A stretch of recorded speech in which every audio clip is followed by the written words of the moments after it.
Not only does Christmas seem to start earlier every year, but the systems around us seem to make Christmas happen without us having to make a decision about it anymore.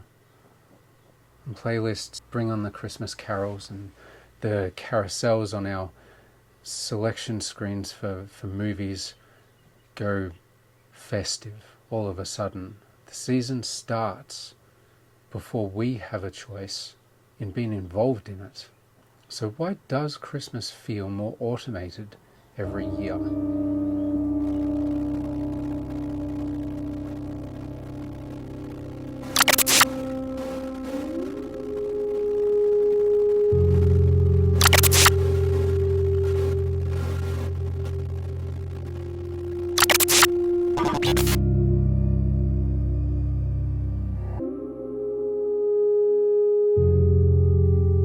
Welcome to the festive season.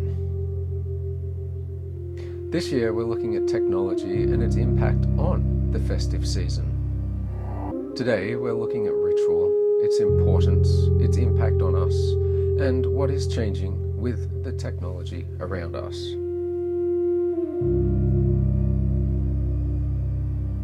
This is Model Philosophy, the machine that remembered Christmas. Part 1. When a season becomes a script. In past times, the seasons grew slowly.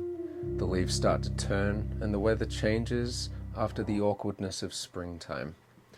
Christmas time arrives, the finding of the decorations box whose weight held the memories of years gone past, choice of music from a record or CD collection that spent a year collecting dust, the booking of parties and the selection of right meals for the yearly feast.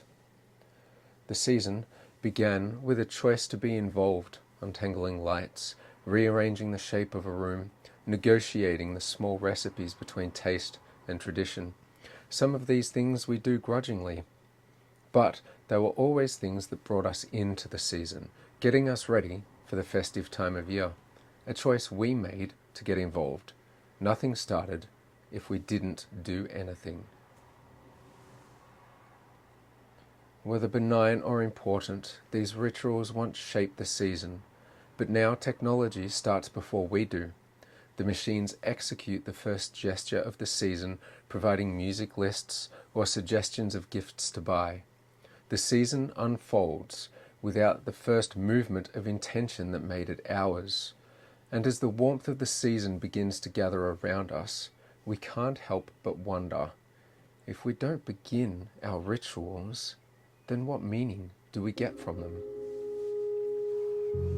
Part 2. Ritual as memory in motion. Why do we keep repeating the same gestures every December? We say it's tradition, or that it helps us feel in the spirit, but there's this sense that there's something older hiding beneath it. Ritual has many important influences on us, and because these have evolved to bring us together, we're going to take a look at each of them to see their impact. The rhythm of recurrence. Ancient societies used festivals to step outside of the usual linear flow of life. It was not just a mark in a calendar or timestamp. They were renewing time by celebration. Eliade said that the word begins every time we enact its creation, called it sacred time. The notion that our rituals might actually repair time does make a strange kind of sense, like our ancestors from the past are calling us to listen to their voices. The year always feels like the days are frayed by the end, scattered with too much to do and too much time that has been lost. And these festive rituals are a way of gathering that time back up, of making sure that the circle of life completes itself at the end of the year. Even without the old mythologies, we still seem to crave that closed shape. Eliade thought modern life had exiled us from this cyclical rhythm, Everything around us moves too fast to feel sacred, but each year, as lights go up and the songs return, we start to sense that curve closing again, the world refusing to move forward, our ancestors calling to us to pause, to reflect, and to bring the circle of the year to a close. The comfort of repetition. The comfort of repetition. Rituals are not about finding new things, they're about returning to stability. Rituals slow time down. Byung-Chul Han is blunt. Rituals make time habitable. Rituals are to time what a home is to space. In a culture of speed and movement, they supply places to dwell, idyllic pauses that slow experience and anchor attention. Han argues that repetition is how we make time bearable. In a world that demands constant newness, rituals create stillness. They're the patterns that calm the noise. Decorating our space with the same ornaments, hearing the same songs from collated playlists, and repeating the same greetings. All this repetition feels quite meaningful. It's like going back to something expected, small gestures that turn chaos to order. The social bond. Emile Durkheim's term, collective effervescence, explains the thought that shared action is what binds people together. The moment when individuals participate in the same action and feel themselves transported into an entirely different world by acting in unison. Moving together, breathing together, even briefly, forms a kind of temporary unity that we can't build any other way. Durkheim's term seems to apply wonderfully to the festive season. One mass ritual that remains, that needs simultaneity to create a social glue. For Durkheim, the real social glue was beliefs and practices which unite one single moral community, shared rites that bring people together in the same acts at the same time. Many of our collective rites have vanished from modern life. The social glue for Durkheim was shared rites that brought people together at the same time, beliefs and practices which unite into one single moral community. The festive season, even when most people don't think of it as sacred, is one of the remaining times that the world still moves in sync. Hanging lights, raising decorations, cooking, travelling home, these are all part of an unspoken language that binds us to one another. Repetition and recollection. Our festive rituals, even though they repeat each year, do vary slightly. Same lights, same music, but some small changes are noticeable between the calendars. Someone missing, someone grown, someone new. And it is in the repetition of the rituals that shows the change that has happened. The festive ritual is the stable element that highlights what has changed.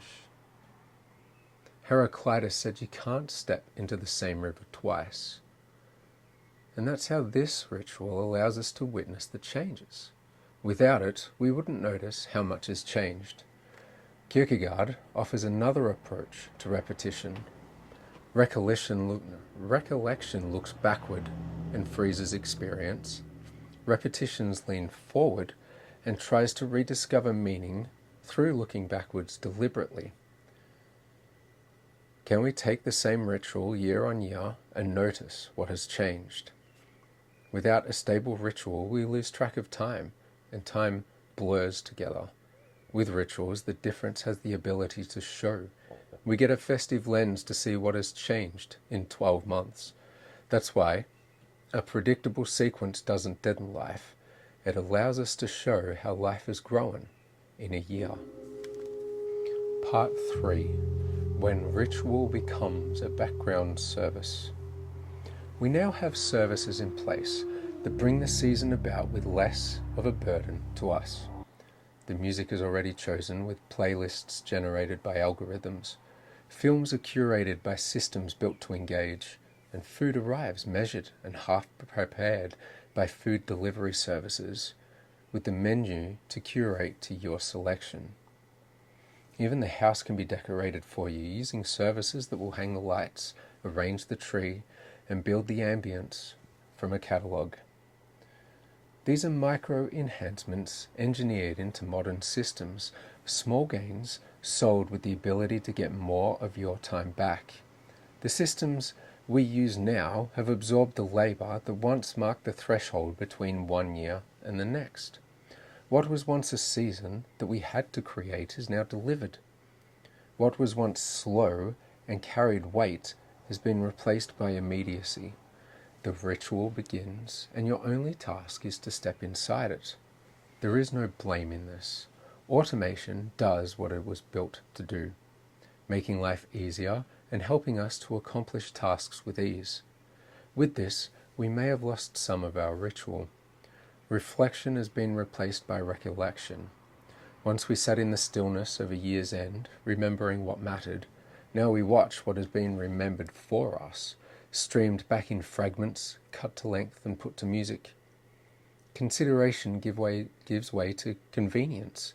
The small questions no longer surface because the system knows the timing for everything. Agency is replaced by automation, and participation becomes preemption. The ritual has the festive spirit brought alive by the system's notice of the calendar. Part 4. Learning the new shape of ritual. Every generation adds to the rituals of old, adding new spice to old recipes. We don't seem to get a say on whether we want to have these new rituals collide with our existing ones. The world doesn't return to older things just because we remember them. They seem to weasel their way into our established rituals without much say on our behalf.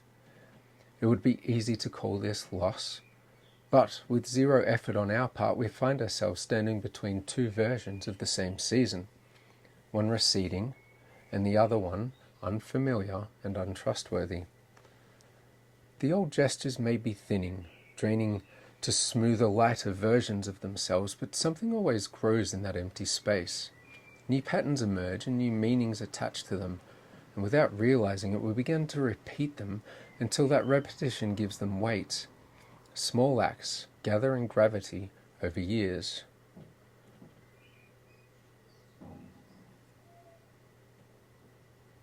The symbols we inherited were built from a rhythm we no longer live inside of.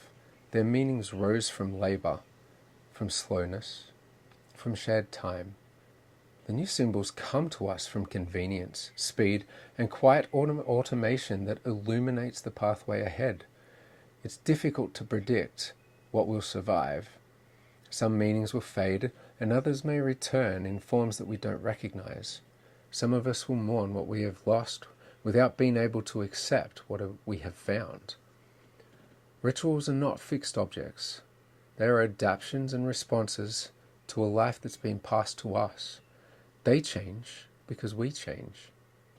They develop according to the shape of life. While the old rituals may not persist in their original form, they can still evolve if we allow them to. Every generation walks through the same uncertainty, inheriting the season's rituals that don't quite fit, and leaving behind rituals that don't mean to touch. The children who come after us will build their own season, one that reflects the world they inherit rather than the world we remember. Ritual has never been about preserving the past perfectly. It's always been about carrying something forward. Part 5. Where old ritual brushes new code. We have the sense that automation and artificial intelligence is removing humans from the picture, as if somebody was using Photoshop to erase family members from photos. The sense is that these digital changes are making us less human and more machine. While there may be some truth in that, our rituals have always adapted to the times. Families have carried remnants of meaning across continents, across wars, across years that nearly ended them. Societies have rebuilt rituals from fragments, adjusting them to new times. But there's something about the automation shift around the festive time that feels a little more difficult to wrestle with. Perhaps because it carries more than simple repetition. It carries inheritance, memory. It carries the weight of people we no longer see. The year's end amplifies everything that came before it. And when the things we find important change, it feels personal. It's not only a cultural shift. The old ways do not disappear, they simply fade from their original shapes. The new ways do not feel empty, they simply lack the depth that time once carved into the older forms. Old rituals still whisper beneath the new ones we choose to pass on. They always have, they always will. Ritual has never been fragile. It endures because each generation shapes it with whatever tools they have, whatever tenderness they can afford. The past holds its own gravity, and even now when the rituals arrive with systems that thrive in their presence, we can still feel the weight of what came before. Gestures are repeated long enough to become memories, and memories are repeated long enough to create meaning. This is the first essay in our festive series for 2025, titled The Machine That Remembered Christmas. And this is Model Philosophy. My name is James. Thanks for being here.